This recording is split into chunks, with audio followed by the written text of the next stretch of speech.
नमस्कार फ्रेंड्स, मी ॲडव्होकेट संजय गुरव. आज आपण भारतीय संविधानातील अनुच्छेद 32 आर्टिकल 32 ह्या कलमाचा आज आपण सविस्तर माहिती घेणार आहोत. हे कलम आपल्याला कोणत्या प्रकारचं मूलभूत हक्क प्रदान करतं हे आज आपण जाणून घेणार आहोत. ह्या भारतीय संविधानातील अनुच्छेद 32 मध्ये आपल्याला कोणत्या प्रकारचे मूलभूत हक्क दिलेले आहेत ते आज समजून घेऊया. तर भारतीय संविधान अनुच्छेद 32 मूलभूत हक्कांच्या संरक्षणासाठी घटनात्मक उपाय राईट टू कॉन्स्टिट्युशनल रेमेडीज, तर ह्यात आपल्याला घटनात्मक उपाय देण्याचा हक्क दिलेला आहे. हा मूलभूत हक्क दिलेला आहे. संकल्पना काय? तर अनुच्छेद 32 हा मूलभूत हक्कांचा रक्षक आहे, गार्डियन ऑफ फंडामेंटल राईट्स आहे. कोणताही मूलभूत हक्क भंग झाला असल्यास थेट सर्वोच्च न्यायालयात जाण्याचा अधिकार हा अनुच्छेद हे आर्टिकल आपल्याला देतं. हे आर्टिकल आपल्याला कोणता हक्क देतो? तर आपल्या मूलभूत हक्कांचं जर हनन झालं, जर हक्कांचं भंग झाला, कुणी भंग केल्यास, कुणी हनन केल्यास, अन्याय केल्यास, ओके, तर मूलभूत हक्कांचा भंग झाल्यास आपण थेट कलम 32 नुसार सर्वोच्च न्यायालयात दाद मागू शकतो, आपल्या याचिका दाखल करू शकतो, न्याय मागू शकतो थेट 32 नुसार. हा आपला मूलभूत हक्क आहे. ओके. तर आपल्या मूलभूत हक्कांचं हनन झाल्यास आपण कलम 32 नुसार थेट सर्वोच्च न्यायालयात जाण्याचा अधिकार हा अनुच्छेद आपल्याला देतो. डॉक्टर बाबासाहेब आंबेडकरांनी याला भारतीय संविधानाचे हृदय आणि आत्मा म्हटलेलं आहे. Heart and soul of the constitution असे संबोधलेले आहे. हे काय बाबासाहेब आंबेडकरांनी काय म्हटलंय?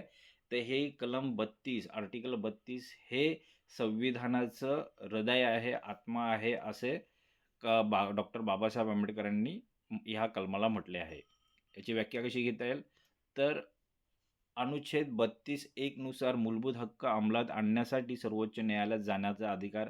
आपले जे मूलभूत हक्क आहेत ते अंमलात आणण्यासाठी आपण 32(1) नुसार सर्वोच्च न्यायालयात जाण्याचा अधिकार आपल्याला हे कलम आपल्याला देते. ओके, अधिकार देतात. अनुच्छेद 32(2) नुसार सर्वोच्च न्यायालयास रीट जारी करण्याचा अधिकार दिला जातो. अनुच्छेद 32(2) नुसार काय? तर सर्वोच्च न्यायालयास रीट याचिका जारी करण्याचा अधिकार आपल्याला मिळतो.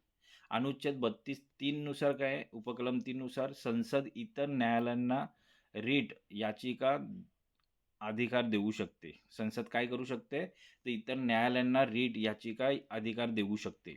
अनुच्छेद 32(4) नुसार काय? आणीबाणीमध्ये आर्टिकल 359 हा हक्क निलंबित होऊ शकतो.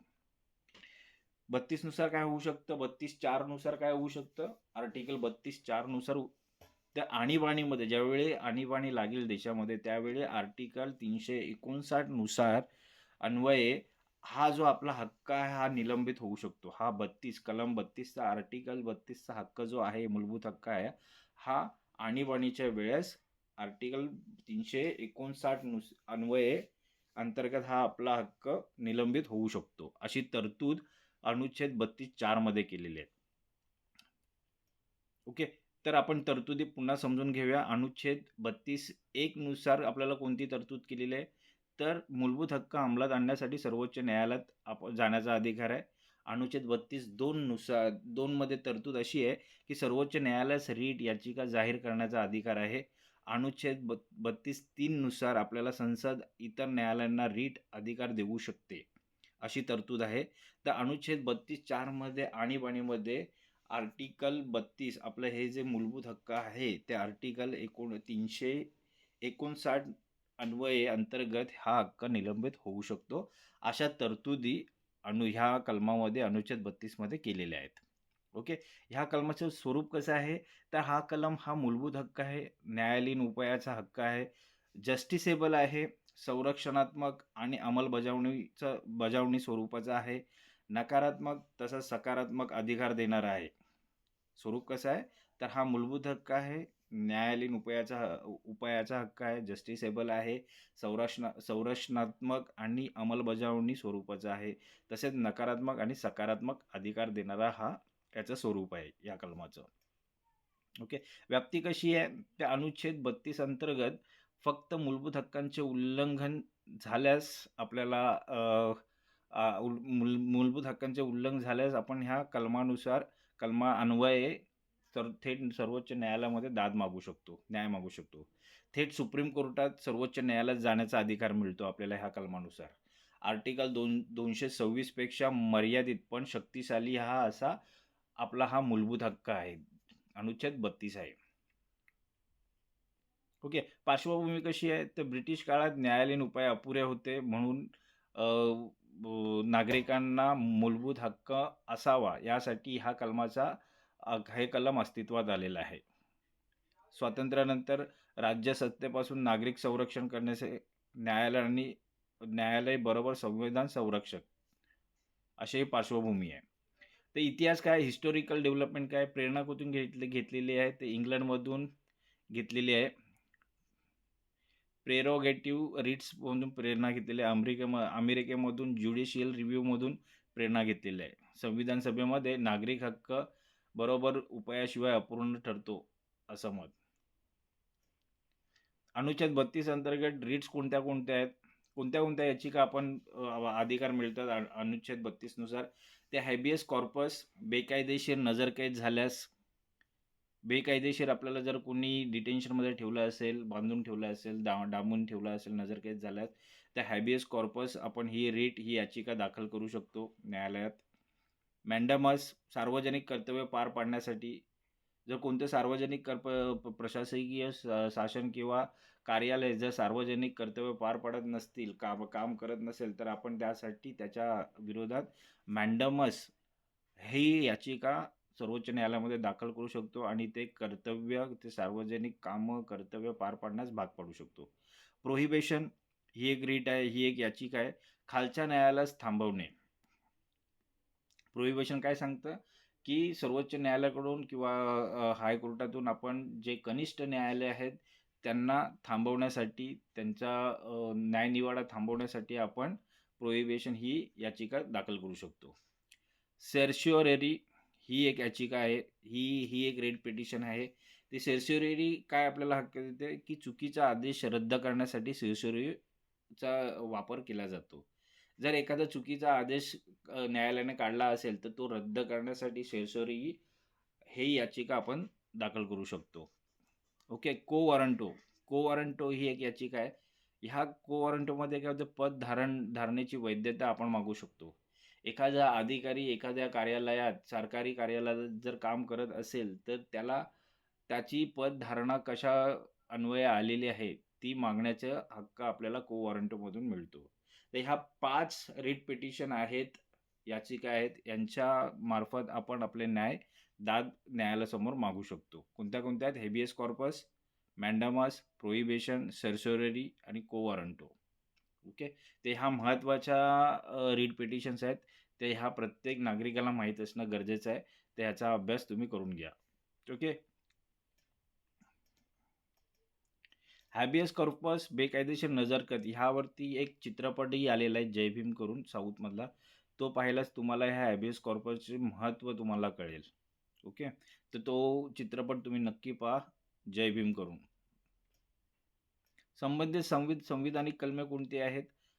तर कलम 12 ते 35 मूलभूत हक्क प्रदान करणारे कलम आहेत. अनुच्छेद 226 उच्च न्यायालयामध्ये याचिका दाखल करण्याचे हक्क मिळतात. तर अनुच्छेद 136 मध्ये स्पेशल लीव्ज, अनुच्छेद 359 नुसार आणीबाणी निलंबन हे एक संबंधित कलमे आहेत. अनुच्छेद 142 संपूर्ण न्याय ही या कलमाच्या संबंधित असलेली कलमे आहेत. संबंधित कायदे कोणते आहेत? Supreme court rules, contempt of courts act 1971, legal service authority act 1987, PIL guidelines, judicial हे संबंधित कायदे आहेत ह्या कलमाच्या. या कलमाचं उल्लंघन झाल्यास शिक्षा काय आहेत? उल्लंघन कसे होऊ शकते? तर मूलभूत हक्क नाकारणे, बेकायदेशीर नजरकैद, मनमानी प्रशासकीय आदेश हे उल्लंघनाचे प्रकार आहेत. जर हे असे प्रकार झाले उल्लंघनाचे, तर उपाय काय? रिट जारी करता येईल, याचिका जारी करता येईल, आदेश रद्द करता येतील, भरपाई मागता येईल, कंपन्सेशन, ज्युरिस्प्रुडन्स मागता येईल. थेट फौजदारी शिक्षा नाही आहे. ओके. तर फायदे काय आहेत ह्या कलमाचे? मूलभूत हक्क प्रभावी होतात, त्यांचं संरक्षण होतं, न्यायालयात सर्वोच्च न्यायालयात दाद मागता येते, न्यायालयीन नियंत्रण राहतं, कायद्याचे राज्य, रूल ऑफ लॉ प्रस्थापित होते, नागरिकांचा विश्वास बळावतो. ते ह्या कलमाचे हे फायदे आहेत. सुधारणा आणि न्यायालयीन विस्तार कसा आहे, तर पब्लिक इंटरेस्ट लिटिगेशन PIL, पत्र व पोस्टकार्डद्वारे याचिका देण्याची सुविधा व्हावी. भरपाईचा सिद्धांत आर्टिकल 21 आणि 32 याच्यामध्ये सुधारणा आणि न्यायालयीन विस्तार वाढावा. तर महत्त्वाची न्यायालयीन प्रकरणे आहेत. पाहूया. Romesh Thapar versus state of Madras 1950 मधला हा खटला आहे. ह्या खटल्याचा प्रश्न असा होता की अनुच्छेद 32 स्वतः मूलभूत हक्क आहे का? तर निर्णय दिला होय. थेट सर्वोच्च न्यायालयात जाण्याचा अधिकार हे कलम आपल्याला देतं. अनुच्छेद 32 हे मूलभूत हक्क आहे असा निर्णय देण्यात आला. Kharak Singh versus state of UP 1963 मधला हा खटला आहे. ह्या खटल्यात निर्णय असा दिला की अनुच्छेद 32 द्वारे वैयक्तिक स्वातंत्र्याचं संरक्षण केलं जातं. ओके. तर ADM जबलपूर वर्सेस शिवकांत शुक्ला 1976 मधला हा खटला आहे. हॅबियस कॉर्पस केस होती म्हटलं जातं याला. प्रश्न असा होता की आणीबाणीमध्ये न्यायालयात जाता येईल का? तर निर्णय दिला नाही. आणीबाणीत न्यायालयात जाता येत नाही. नंतर 44 दुरुस्तीने बदल करण्यात आला. Maneka Gandhi versus union of India 1978 मधला हा खटला आहे. निर्णय असा होता या खटल्याचा की अनुच्छेद 21 अधिक 32 बरोबर व्यापक न्याय म्हणून निर्णय दिला. Procedure must be fair, just and reasonable असा निर्णय देण्यात आला. DK Basu versus state of West Bengal 1997 मधला हा खटला आहे. ह्या खटल्यात असा निर्णय देण्यात आला की की अटक मार्गदर्शक तत्वे ह्या खटल्यामध्ये देण्यात आली. अनुच्छेद 32 अंतर्गत संरक्षण देण्यात आले. त्या अटकेचे हे 11 मार्गदर्शक तत्वे ह्या खटल्यामध्ये आपल्याला दिलेले आहेत. ते अटक करण्याचे मार्गदर्शक तत्वे काय आहेत, कोणत्या प्रकारे अटक होऊ शकते, अटक करण्याचे मार्गदर्शक तत्वे ह्या खटल्यामध्ये दिलेले आहेत. तर बंधुआ Mukti Morcha versus union of India 1984 मधला हा खटला आहे. या खटल्याचा निर्णय असा दिला की PR स्वीकारली गेली, बांधकाम मुक्त करण्यात आली. मर्यादा काय, लिमिटेशन काय आहेत ह्या कलमाचे, ते हे कलम फक्त मूलभूत हक्कांपुरतीच आहे. पर्यायी उपाय उपलब्ध असल्यास न्यायालय नकार देऊ शकते. ओके. आणीबाणीमध्ये निलंबन शक्य आहे. कसं आहे, हे मूलभूत हक्कांसाठी लागू होतं आणि पर्यायी जर उपाय असेल त्या यांना तर हे न्यायालय नकार देऊ शकतं आणि आणीबाणीमध्ये निलंबन शक्य आहे या कलमाचं. अनुच्छेद 32 वर्सेस अनुच्छेद 216.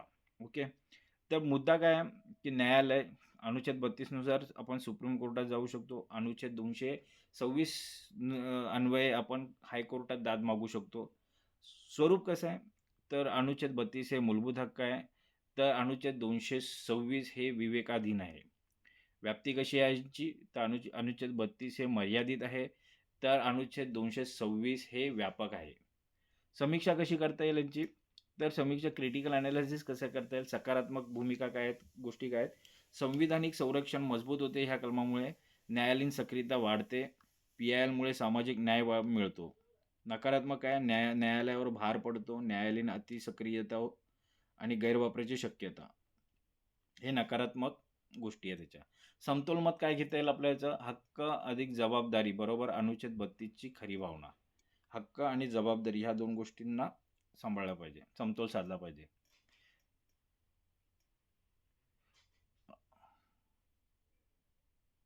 Article 32 is the soul of the constitution.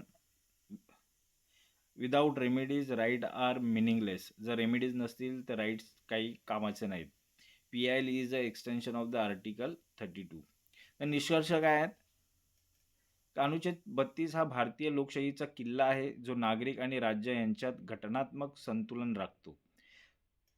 अनुच्छेद 32 हा काय, तर हा भारतीय लोकशाहीचा किल्ला आहे, जो नागरिक आणि राज्य यांच्यातील घटनात्मक संतुलन राखण्याचं काम करतो. आणि आपल्या मूलभूत हक्कांवर जर गदा आली, उल्लंघन झाल्यास आपण थेट कलम 32 नुसार थेट सर्वोच्च न्यायालयामध्ये दाद मागू शकतो, न्याय मागू शकतो. तर मित्रांनो, आज आपण कलम 32 अनुच्छेद 32 संविधानातील कलम आर्टिकल 32 या मूलभूत हक्काचा आज आपण चांगल्या प्रकारे समजून घेतलेला आहे, समज करून घेतलेला आहे, माहिती करून घेतलेली आहे. तर ह्या कलमाचं तुम्हाला चांगल्या प्रकारे आकलन होण्यासाठी, समजून घेण्यासाठी हा व्हिडिओ तुम्ही वारंवार पहा, जेणेकरून कलम 32चं तुम्हाला चांगली माहिती मिळेल. ओके, चांगली समज मिळेल आणि असेच कायदेविषयक व्हिडिओज पाहण्यासाठी, माहिती मिळवण्यासाठी आमचं चॅनल सबस्क्राईब करा, फॉलो करा, शेअर करा, लाईक करा आणि आपल्या इतर प्रियजनांना, मित्रांना हे कायदेविषयक व्हिडिओज त्यांना फॉरवर्ड करा, जेणेकरून त्यांचंही कायदेविषयक ज्ञान वाढेल. त्यांनाही कायद्याविषयी माहिती मिळेल. तर आज आपण इथेच थांबूयात. धन्यवाद.